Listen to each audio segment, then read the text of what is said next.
মানুষের জীবনে বারবারই দেখা গেছে, ইতিহাসে দেখা গেছে যে তার জীবনের চাইতে সম্মান অনেক বড়। যখন সামষ্টিক মর্যাদা, এমনকি মানুষের ব্যক্তিগত মর্যাদা ভয়ঙ্কর রূপে আক্রান্ত হয়, মানুষ তখন জীবন দিতে কুণ্ঠাবোধ করে না। আমরা আমাদের ইতিহাসে বহুবার দেখেছি আমাদের ছাত্র, শ্রমিক, তরুণরা, আমাদের দেশের মানুষ আবার জুলাই আগস্টে তার প্রমাণ রেখেছেন। ফ্যাসিস্টরা তিলে তিলে আমাদের অপমান করেছে। আমাদের আবু সাঈদ, মুগ্ধ, শাকিলরা কিংবা শুভ, সুমন, শাকিনুরের মতো শ্রমিক তরুণরা, আমাদের দেশের নারী পুরুষ, আমাদের দেশের বাঙালি, চাকমা, মারমা, মান্দি, ওরাও, আদিবাসীরা, কি হিন্দু, মুসলমান, বৌদ্ধ, খ্রিস্টান, কি শিশু, কি বৃদ্ধ, প্রবীণেরা, অভিভাবকরা সবাই মাঠে নেমে এসেছিলেন যখন আমাদের সন্তানদেরকে ফ্যাসিস্টরা অপমান করেছিল। সেই অপমানের বদলা ফ্যাসিস্ট সরকারকে কেবল ক্ষমতা থেকে সরিয়ে নয়, পালিয়ে যেতে বাধ্য করে এই দেশের মানুষ, আমাদের দেশের ইতিহাসের হাজারো লক্ষ প্রাণ যারা আত্মত্যাগ করেছেন, রক্ত দিয়েছেন এই দেশ গড়ার জন্য, এই জনপদের মানুষের ভবিষ্যৎ নির্মাণের জন্য, তাদের সবার আত্মত্যাগকে আবার নতুন গৌরবে গৌরবান্বিত করেছেন। আমাদের সামনের প্রশ্ন হচ্ছে, আমরা এই গৌরবকে প্রতিষ্ঠা করতে পারবো কিনা? আমরা কি এই শহীদের আত্মত্যাগ, ৩০,০০০-এর উপরে যারা আহত হয়েছেন, এখনো কাতরাচ্ছেন, হাজারো ছাত্র, শ্রমিক, তরুণ যাদের চোখ অন্ধ হয়ে গেছে, হয় পুরোপুরি না হয় মারাত্মকভাবে ক্ষতিগ্রস্ত হয়েছে, আজকে প্রশ্ন, বাংলাদেশ তাদের এই আত্মত্যাগের যে পরিণতি, একটা সত্যিকার গণতান্ত্রিক বাংলাদেশ, বৈষম্যহীন বাংলাদেশ, সাম্যের বাংলাদেশ, মানবিক মর্যাদার বাংলাদেশ এবং সামাজিক ন্যায় বিচারের বাংলাদেশ তৈরি হবে কিনা, সেই পথে আমরা হাঁটতে পারবো কিনা? যদি আমরা সেই পথে হাঁটতে চাই, প্রতিটি অভ্যুত্থান, প্রতিটি বিপ্লবী সম্ভাবনা নতুন মানুষ দাবি করে, নতুন চৈতন্য দাবি করে। সমস্ত স্বৈর শাসক, ফ্যাসিস্টরা তাদের নিজেদের মতো বাস্তবতা তৈরি করতে চায়। তারা মনে করে মানুষের মগজ ধোলাই করে, তাদের উপর দমন পীড়ন করে, গুম খুন করে, ভয়ভীতি দেখিয়ে, জেলে পুরে, মামলা দিয়ে তারা তাদেরকে দাবিয়ে রাখবে। অনেকেই এই বাস্তবতা মেনে নেয়, মনে হয় তখন এই রকম জনগোষ্ঠীর জন্য বোধহয় এই রকম শাসনই অপরিহার্য, অথবা এটাই বোধহয় আবশ্যক। কিন্তু মানুষ বাস্তবতা বদলে দেয়। যেমন 1971 সালের আগে মানুষ বাস্তবতা বদলে দিয়েছে, 71 সালে বদলে দিয়েছে, যেমন 24-এর আগে মানুষ বাস্তবতা বদলে দিয়েছে। ফ্যাসিস্টরা ভেবেছিল গুলি করলেই বোধহয় ভয় পেয়ে পালিয়ে যাবে, কিন্তু তারাও দেখেছে একটা গুলি করলে একটা মরে, কিন্তু আরো বহু 10 জন দাঁড়িয়ে থাকে।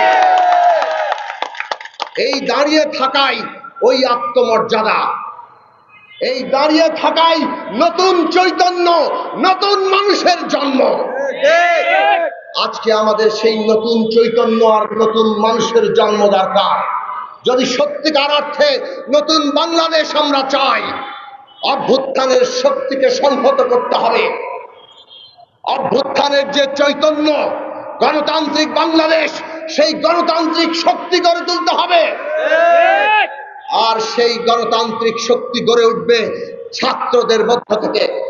ছাত্র সমাজ, শ্রমিক তরুণরা, এই দেশের ছাত্র, শ্রমিক, তরুণরা তারা নতুন চৈতন্য নিয়ে নতুন রাজনৈতিক শক্তি গড়ে তুলবে, আর তাতেই সম্ভব কেবল নতুন বাংলাদেশ।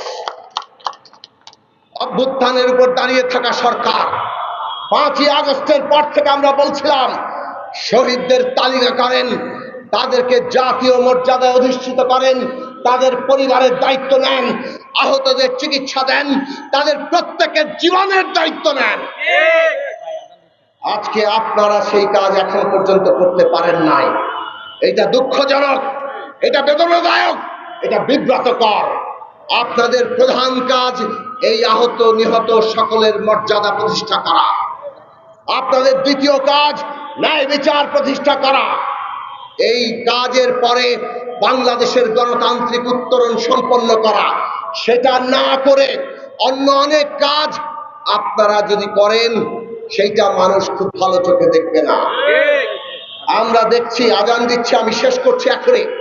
আমরা দেখতে পাচ্ছি সরকারের যে পরিচালনা নীতি, তাতে বাংলাদেশে ফ্যাসিস্টের দোসররা এখনো রাষ্ট্র ক্ষমতার বিভিন্ন পরতে পরতে এমন ভাবে আছে যে এমনকি আহতরা পর্যন্ত সুচিকিৎসা পায় না হাসপাতালে গিয়ে। এটাই বলে দেয় বাংলাদেশের বাকি ক্ষেত্রে কি চলছে। বাংলাদেশের মানুষ বাজারে গেলে তাদের অবস্থা খারাপ, জানমালের নিরাপত্তা নেই। বাংলাদেশের মানুষ দেখতে পাচ্ছে ভয়ঙ্কর ভাবে আজকে নানা জীবনে তাদের জীবনের মধ্যে সংকট। এই সব সংকট দূর করা আপনাদের বড় কাজ। এই সংকট দূর করার জন্য পুরো রাষ্ট্র ব্যবস্থার যে পুনর্গঠন দরকার, সেটা ভালো মতো করেন। রাজনৈতিক দলগুলোর প্রয়োজনীয় সহযোগিতা দেন। সেই সহযোগিতা না নিয়ে আপনারা যদি নিজেদের মতো করে কেবল চালাতে চান, তাহলে ব্যর্থ হবেন। কিন্তু ব্যর্থতা আমরা আপনাদের হতে দিতে পারি না। কাজেই আমরা যা বলি, আমরা আপনাদের সহযোগিতা করতে চাই। জাতীয় রাজনৈতিক কাউন্সিল গঠন করেন, ছাত্রদের জন্য ছাত্র কাউন্সিল গঠন করেন এবং সবাইকে নিয়ে বাংলাদেশ পরিচালনা করে গণতান্ত্রিক বাংলাদেশ তৈরি করেন। ছাত্ররা নতুন দল করতে চাইছে, আমরা স্বাগত জানাই। অভ্যুত্থানের চৈতন্য নিয়ে, আকাঙ্ক্ষা নিয়ে যদি নতুন দল হয়, তাহলে ছাত্রদের একাংশ তারা যদি দল গঠন করে, আমরা স্বাগত জানাবো। কিন্তু ক্ষমতায় থেকে দল গঠন বাংলাদেশের মানুষ ভালোভাবে নেয় না।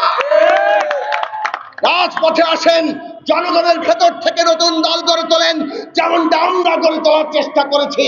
আমাদের ইতিহাস, সংগ্রামের ইতিহাস, আগামী ইতিহাসও জনগণের স্বার্থের পক্ষে, তার বৃহত্তর স্বার্থের পক্ষে থাকবে। বাংলাদেশ ছাত্র ফেডারেশন এই দেশে লক্ষ প্রাণের যে আত্মত্যাগ, সেই আত্মত্যাগ বুকে নিয়ে তার সংগ্রামের কাফেলা অব্যাহত রেখেছে।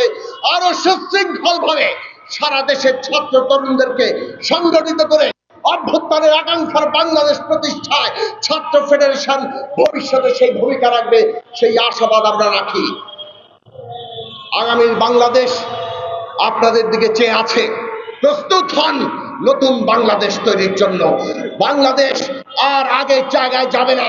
কোন বিশ্ব শক্তি, কোন আমাদের প্রতিবেশী বাংলাদেশকে পদানত রাখতে পারবে না। এই বাংলাদেশের রায় এবং এই বাংলাদেশে সমস্ত খেটে খাওয়া মানুষ সবার মানবিক জীবন নিশ্চিত করতে হবে। সমস্ত ছাত্রের শিক্ষা শেষে কোন রকম তদবির ঘুষ ছাড়া কর্মসংস্থান নিশ্চিত করতে হবে।